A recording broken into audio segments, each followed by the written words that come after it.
Hey, this is Stephen Platinum, your friend in wrestling with Platinum versus AEW Dark. This took place on October 27th. Holy moly, the year's whipping by. Yet it seems like it's taking forever. 2020. 15 matches. A very long show again.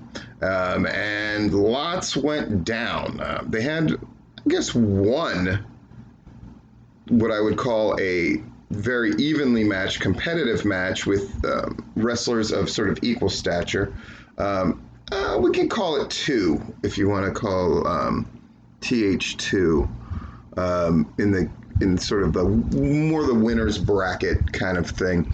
Anyway, let's get to it. For those of you who are listening for the first time, one, thank you, and two, I have a 3-check system.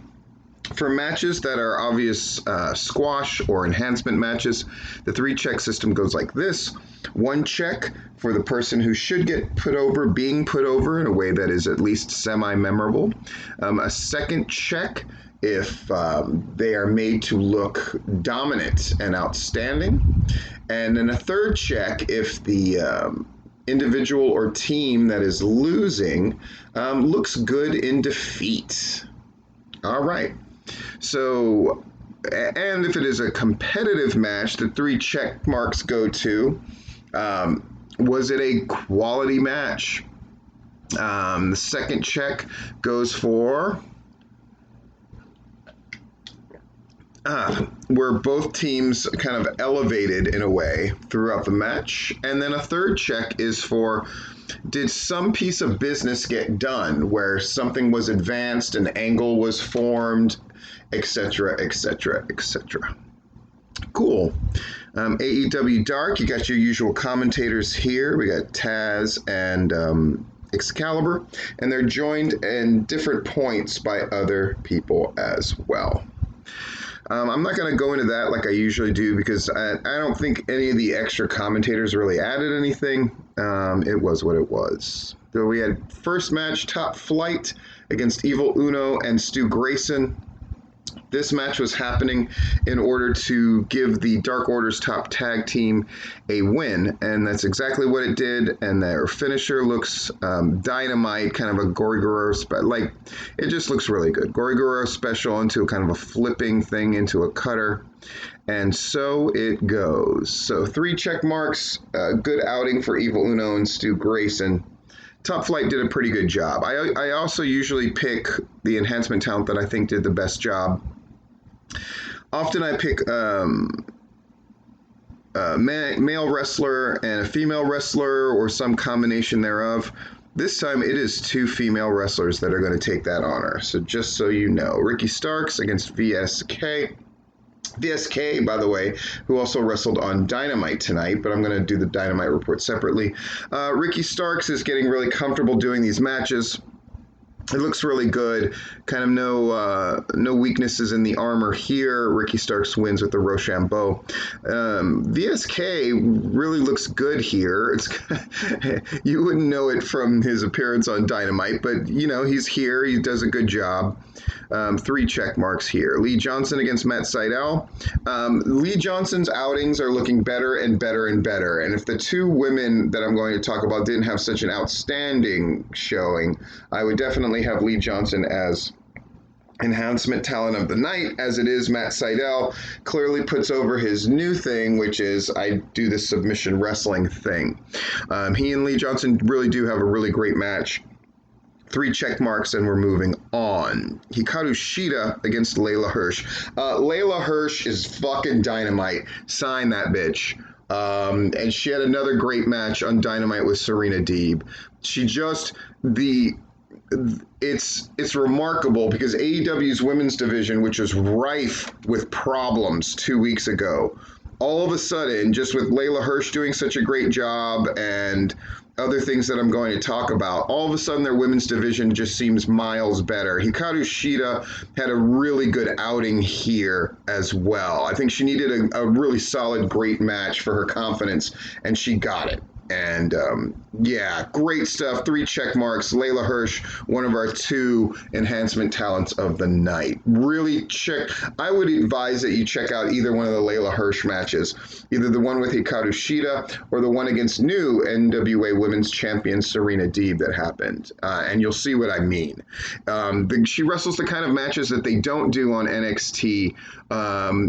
And that's a good thing. AEW needs to form their own identity, and their women's division needs to be better, and they're on their way. I was really impressed. Jersey Muscle and Danny, oh my gosh, I can't read my notes. My apologies. Against the Jurassic Express. A good outing, and again, I would say that Luchasaurus is the best hot tag going, along with Xavier Woods. I think those are the 2 guys in the big leagues that are doing the best hot tags in wrestling right now. Jurassic Express wins. Marco Stunt looked pretty good here. He hasn't lately, but this was definitely a good outing. They used him in clever ways. Clearly, part of the point of this match was for all 3 of the Jurassic Express to kind of show their goods, and they did so. They win 3 check marks. Good. The Hybrid 2 against SCU, specifically the Kazarian and Christopher Daniels version of SCU, as Scorpio Sky is currently embroiled in a thing with Shawn Spears. I like this match a great deal. It was possibly my favorite match of the night. Really good. I loved that the finish was the Hybrid 2 hitting something big, but then going for one thing too many and then getting caught with the small package as Daniels pulled the other one out of the ring. And then they came and they beat down SCU after. And then Miro came and wreaked havoc, and it was a fucking pretty intense thing. The AEW Dark's good in doing that. All of a sudden, stuff breaks down once in a while. Haven't had any promo segments yet, but they come up in the second half of the show. Catalina Perez against Anna Jay. Anna Jay is improving greatly by leaps and bounds. Brandy's on commentary for this, noteworthy because she's continuing to advance a thing between her and Anna Jay. It's good. Apparently, Anna Jay attacked her on a shot of Brandy, which is the one that had John Silver. It's strange because I was going to watch it the other night and I didn't. And of course, it's the first one where I miss an angle being promoted on a shot of Brandy. I try to watch all of the AEW related programming, shot of Brandy being the Elites, and Sammy Guevara's vlog as well. Anna Jay wins with a rear naked choke that they're calling the Queen Slayer. And so it goes. A good job. I wasn't really blown away by Catalina Perez. So I'm going to give this one 2 check marks. But I have a feeling we're going to see Catalina Perez, so maybe she'll impress more in this one. Anna Jay, though, looked as good as she's looked. Really, really good stuff. And she's kind of bought into the Dark Order stuff more, which I think just works, helps her out. Number 8, the match, I guess this was also considered a competitive match. Peter Avalon against Brandon Cutler. No DQ, no count out. There must be a winner. And finally, the 2 losers, one of them is going to win. Peter Avalon is out there with Leva Bates, who's looking great, just great. And Brandon Cutler is out there without his guys, the Young Bucks, his trainers. Sad.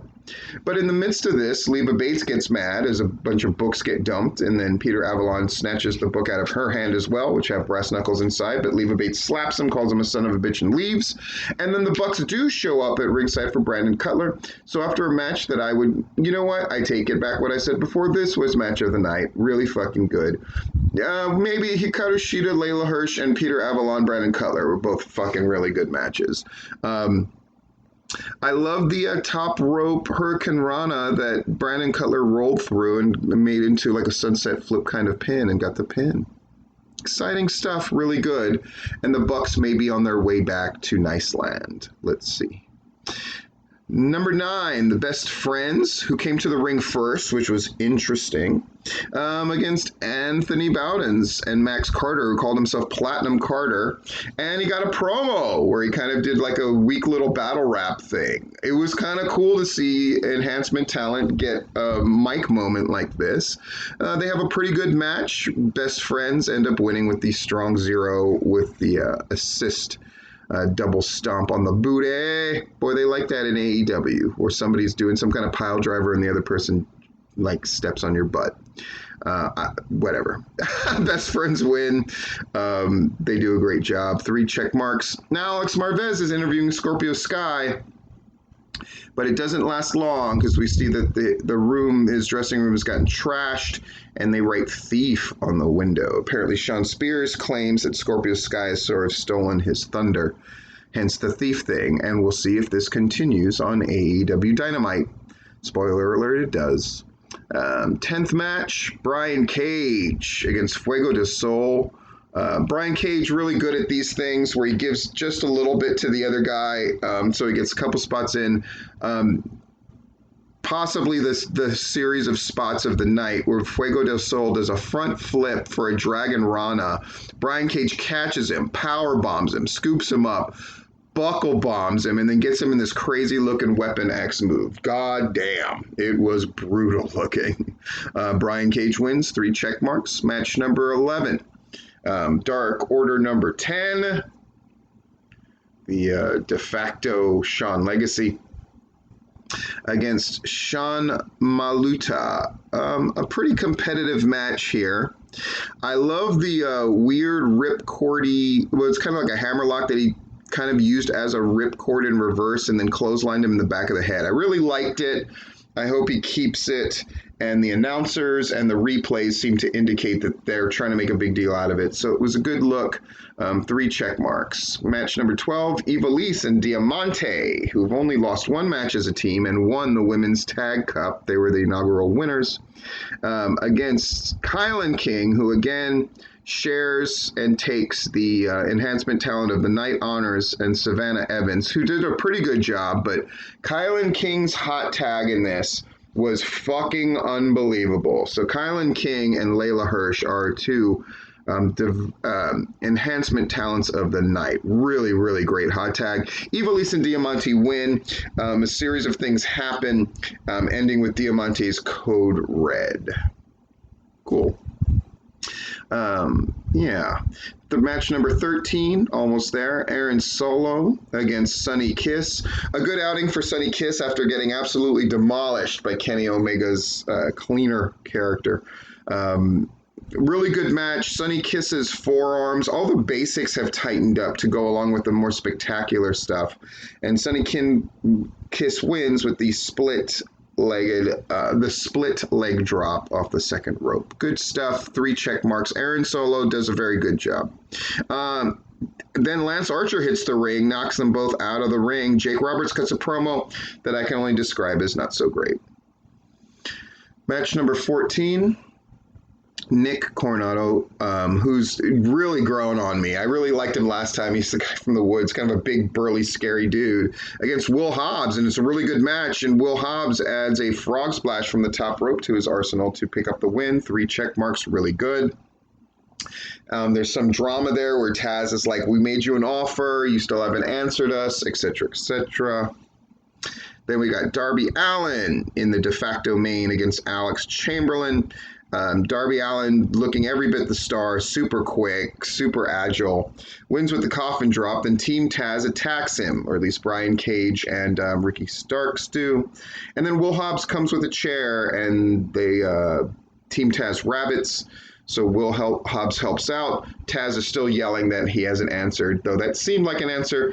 It's whatever. It's AEW Dark.